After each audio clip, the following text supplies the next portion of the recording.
காப்பு கட்டுதலுடன் தொடங்கியது. அதனைத் தொடர்ந்து தினந்தோறும் 10 எம்என் பல்வேறு வாகனங்களில் வீதியுள்ள பக்தர்களுக்கு அருள்பாலித்தார். முக்கிய நிகழ்வான தேரோட்டம் நேற்று நடைபெற்றது. அப்போது பல்லாயிரக்கணக்கான பக்தர்கள் பங்கேற்று வடக்கு விட்டது. தேரோட்டம் நிறைவு பெற்ற பிறகு பூக்குழி இறங்கும் நிகழ்ச்சி நடைபெற்றது. அம்மனுக்கு விரதமிருந்த பக்தர்கள் அக்னி குண்டத்தில் இறங்கி நேர்த்திக்கடன் செலுத்தினர். பூக்குழி இறங்கும் போது 10க்கும் மேற்பட்ட பக்தர்கள் தவறி விழுந்ததால் பாதிப்பு ஏற்பட்டது. அவர்களுக்கு மருத்துவ குழுவினர் உடனடியாக சிகிச்சை அளித்தனர்.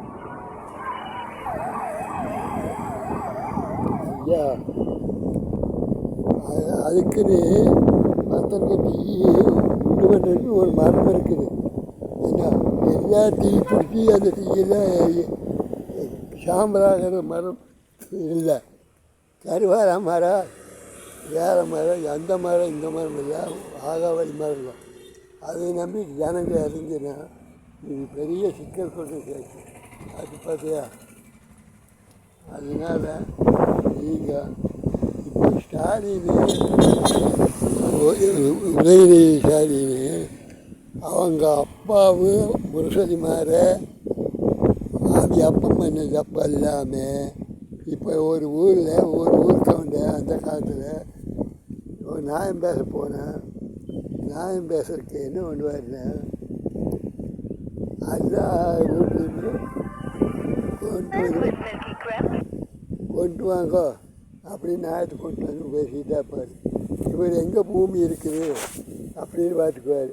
2 பேர் போயிட்டு போடுவாரா, சரி நீ என்ன விலைக்கு கொடுப்ப அந்த ஆளுக்கு அப்படின்னு கேட்பார். அந்த ஆளுக்கு என்ன விலைக்கு கொடுப்ப அப்படின்னு கேட்பார். இவர்கிட்ட கொஞ்சம் காசு இருக்குதா அதை வாங்கிக்குவார். அப்படியே அது அப்போ ஏற்கனவே அண்ணாத்தவர்கிட்ட அது அப்பாரு கலைஞர் கருணாநிதி முதலமைச்சர் இத்தனை மரியாதை கொடுக்குறார். ஆனால் முதலமைச்சர் அப்பவும் தப்பு பண்ணிட்டு அண்ணாத்துறை இருக்கும்போது தப்பு பண்ணி, ஜெயலலிதா இருக்கும்போது தப்பு பண்ணி, அது என்ன கேப்டன் இருக்கும்போது ஒரு தப்புன்னு இல்லை, நீங்கள் செய்கிறது அப்படி இருக்குது, தப்பு மாதிரி ஜனங்கள் நினைச்சிட்டாங்க. அதனால் கடைசியில் உதயநிதினால் கொஞ்சம் விஜய் கூட ஜாயிண்ட் போட்டு கொஞ்சம் ஒத்துழைச்சி போ. நீ தேவையில்லாமல் மந்திரி நிறைய சம்பாரித்து மூட்டை கணக்க வச்சுக்கிறாங்க. ஏன்னா அவங்கெல்லாம் வச்சுருக்காங்க. நீ அவங்களுக்கெல்லாம் நீ சப்போர்ட் போட்டீங்கன்னா உன்ற கட்சி மறுபடியும் ஜெயிக்க போகிறது கிடையாது. ஏன்னா ஒரு அப்படியே செய்யாலுமே அண்ணாமலை வந்துட்டான், ரஜினி மருமகம் வந்தான் சொல்லலாம். அது ரஜினியே ஒரு தடவை தேர்தல் போயிட்டு ஒடியாந்தார். அப்புறம் ஒன்றுத்துல இந்த பேட்டை சின்னத்துக்காரு அவரை பெரிய பேட்டை பிடிச்சி ஒரு மந்திரி பேரி வாங்கிட்டு ஓடிட்டார்.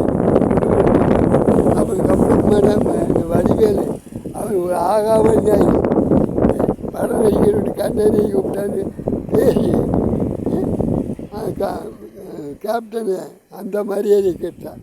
அவன் ஒரு ஆகாவை அவன் நல்லா சும்மா சின்ன கவுண்டரில் நடிக்கும்போது எந்த ஒருங்கியும் கிடைச்சான். அப்போ இங்கே ஆய்வு வேறு கணக்கு. அதனால் உதயநிதிக்காரு நீங்கள் உங்கள் அம்மா உங்கள் அப்பா பண்ணுறதுக்கு தப்புக்கு நீங்கள் சட்டசபையில் பேசுறது நல்லதில்லை. நாங்கள் புரிய தங்க சொல்கிறது தலைவர் சொல்கிறேன், மக்கள் சொல்கிறாங்க, மக்கள் சொல்கிறாங்க. எல்லாருமே ஒன்று காசு வாங்கிட்டு பாவாடை கட்டிட்டு அந்த மேலுக்குள்ள நின்றுட்டு இருந்தாங்க. இடுப்பு கட்டு அது நடக்க மாட்டாமல் பாம்பு வலி எல்லாம் வந்துருக்குது. இது எல்லாம் தெரியாமல் போய் சட்டசபைக்குள்ள அவர் விஜய் 3 பையில் காட்டணும்னு சொன்னார். 3 பையில்னா 500 பையில் 3 பையில் இருக்குது. உங்கள் அப்பா வந்து அம்மா இந்த அப்பா செஞ்சது எல்லாம் இருக்குது. எடுத்து காட்டினா அது எதுக்கு இப்போ குழப்பில்லாத பண்ணணுன்னு தயங்கி விஜய் கட்சிக்கார பார்க்குறாங்க. நீ எடுத்து காட்டுனா நீ இந்த கல்லாப்பட்டியில் உங்கள் காசு வாங்குறான் பாரு, அவன் விட்டுப்பாரு அப்படின்பா, காசை எடுத்து பாரும்பா. அப்படி எடுத்துட்டு ஒரு நாம் எடுத்துடுவா. சரி நீ போய்ப்பாரு ஓடிடுவா. அப்படி தான் நீ பேசிகிட்டு இருக்கிறவன்பா. நீ ஒன்றும் ஸ்ட்ராங்காக நீ எல்லா மந்திரிகளுமே உன்னை சிக்க வச்சு தைக்கிறான் கடைசி நேரத்தில். வணக்கம்.